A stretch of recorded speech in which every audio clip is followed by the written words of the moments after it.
Hi guys! Welcome back to my channel! Busalsal na ba ang mga oil seal mo? Matitigas na ba ang mga o-ring mo? Sigurado may magtatagas dyan.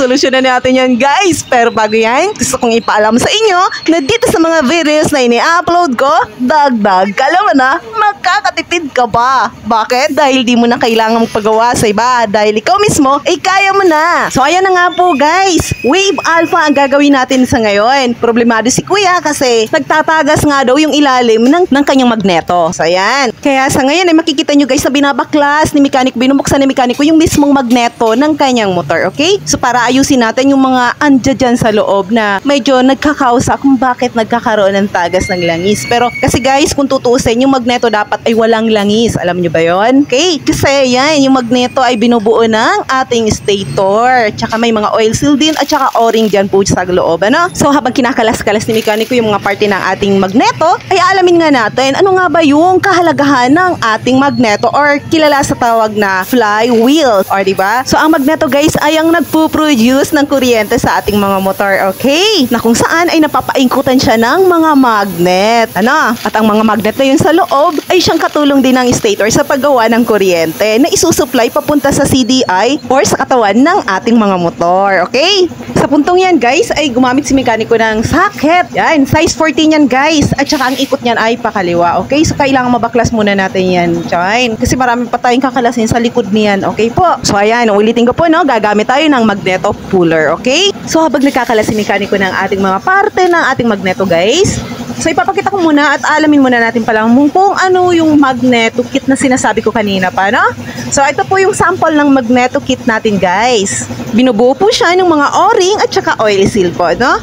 So kung may magtatanong po sa inyo, ano po ba yung itsura nito at saan parte po ba nilalagay yan? So mayroon tayong illustration para diyan guys, no? Para mas lalong madaliin yung maintindihan po, no? So ayan, yung mga nabibilugan po ng color red, ayan po yung mga o-ring na isasalpak po natin dyan, okay? Tapos yan din po yung mga parte na kung saan isasalpak natin yung ating mga o-ring at saka oil seal or yung magneto kit natin. Ano po? Ang iba-ibang motor po guys, may mga iba-ibang sizes po na yung o-ring at saka ng oil seal na ikinakabit, okay? Sa puntong po yan guys, nahihirapan si mekaniko kasi hindi niya matanggal-tanggal yung gear ng ating starter chain. So ayun, na masyado daw po kasing natagalan na naka-stack yung motor na yan ni kuya. Kaya, ayan, stack up na din yung ibang mga part yung motor niya po, no? So ayan, tinatry niya pong sungkitin kaso mahirap po talaga kaya ibababad na lang muna natin sa langis baka sakaling lumambot din po mamaya.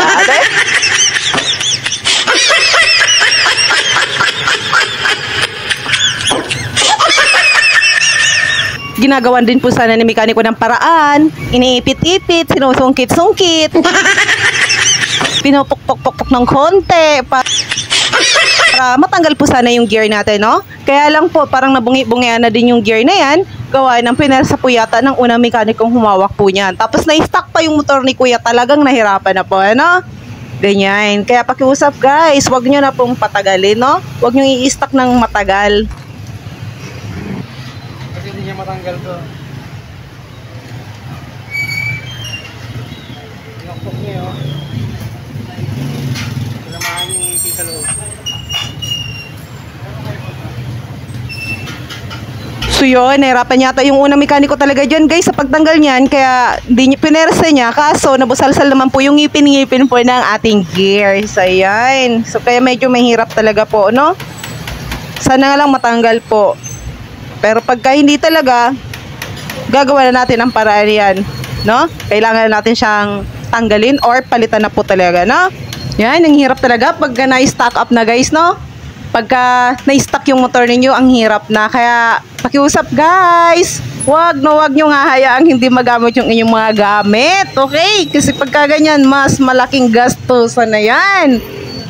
Okay, di ba? Napansin nyo, pagka na-stuck po yung motor, ang dami na pong kailangan palitin, kailangan palitan. Sige, syempre naman sigurado, presyo yan guys. So, para maiwasan po yan, wag nyo namang i-stuck na matagal, no? Ayan, kagaya niyan, sayang. O, ayan, nilalangisan na po ni mekaniko. Baka sakaling mapadumulas din. Ayan, pinupukpok. Ayan, lahat na ginagawa ni mekaniko. Baka sakaling bumigay din po yung ating gear. Ayan. Pero parang nahihirapan po siya eh. So, titingnan natin kung may magagawa pa po siya. Pero parang nawawala na ng pag-asa. Ayan. Diyan pa lang kasi guys, talagang hindi na matanggal-tanggal po oh. Kaya ulitin ko, yung mga gamit nyo dyan, gamitin nyo na madalas, no? Habang kaya pa, hanggang habang nabubuhay pa, gamitin na gamitin, okay?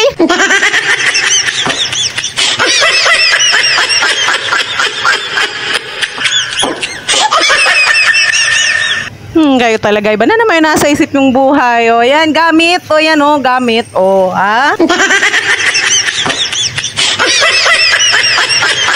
Ang dami na kasi natin guys ginawa, di ba?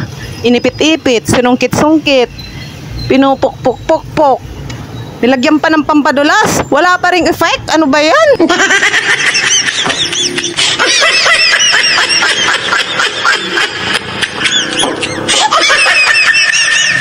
O ayan guys, tinitigan, sinilip-silip. Ano pa ba? O ayan, kinuskusan pa. Diyos mo yung Marimar, ba't ayaw pa rin? Diyos ko naman.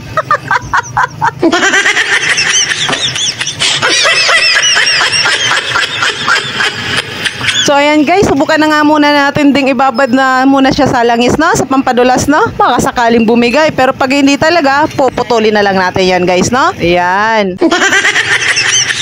So ayan, makalipas nga ng ilang minuto guys, hindi pa rin talaga siya matanggal-tanggal kahit binabad na. So wala na po tayong ibang choice kundi Operation Putol!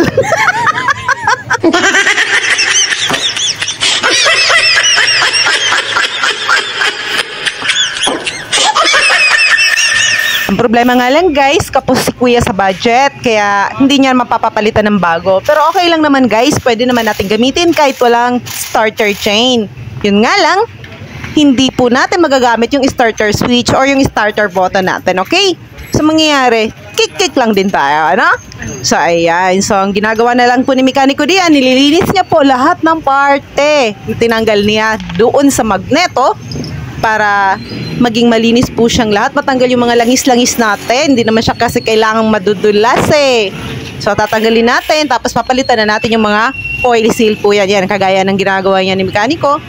Sila yung mga pinapalitan po ng oil seal o ng magneto kit. Kasama po sila doon sa nakaset na po.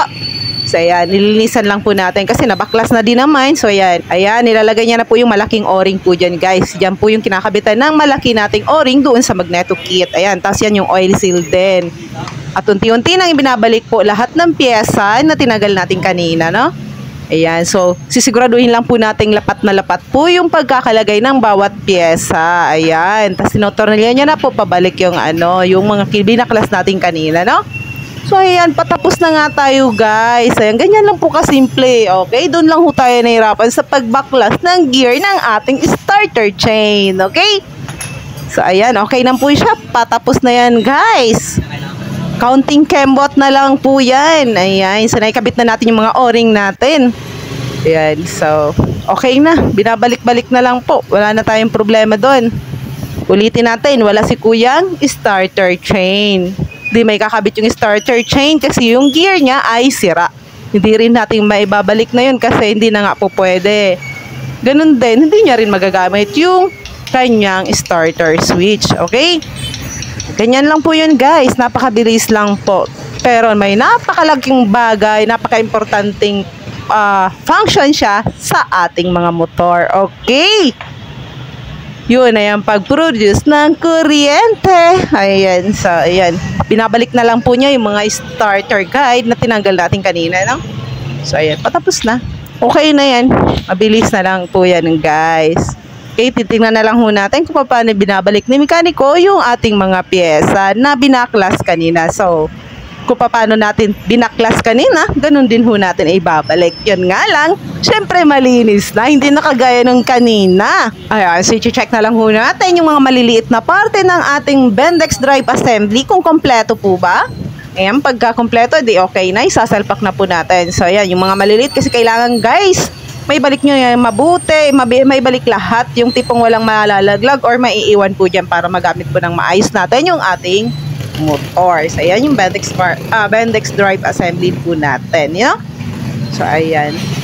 Okay, so yan. Siguraduhin natin maayos yung pagkakalagay ng bawat item. Ayan. Sasalpak na po ni mekaniko sa ating motor. Okay, ayan na siya, guys. O, diba? Madali lang po. Oh, at least, alam nyo na ngayon kung paano yan. Kasi guys, yung mga, kaya pinapalitan natin ng mga magneto kit kasi sa katagalan, ay dumadating po talaga tayo sa punto na tumitigas, lumulutong, nabubusalsal yung ating mga oil seal at o-ring. Okay, so ayan, kaluma at saka katagalan na lang po din ng motor ang dahilan yun guys, no? Tsaka syempre pag napabayaan. So ayan lang po guys, pag naikabit na natin yung washer at nut, so ready na po tayo para ikabit yung ating magneto cover, okay? So ito na nga po guys yung video natin sa ngayon. Sana'y nagustuhan at sana'y nakatulong po sa inyo. So paki-like naman po guys at saka paki-comment na rin po sa baba at nang malaman ko kung ano mga nasa sa loob ninyo. Please don't forget to subscribe and click the notification bell para updated lagi sa mga bago nating videos. Ayan. So para naman po malaman kung paano ang paggabit ng brake pad or paano ang paggabit ng strip light. Ayan. So paki-click naman po guys ng susunod nating videos. Lagi pong tatandaan sa bawat pag-alis natin sa ating tahanan ay may pamilya tayong nagmamahal at naghihintay sa ating pagbabalik. Kaya ingat! Maraming salamat! God bless!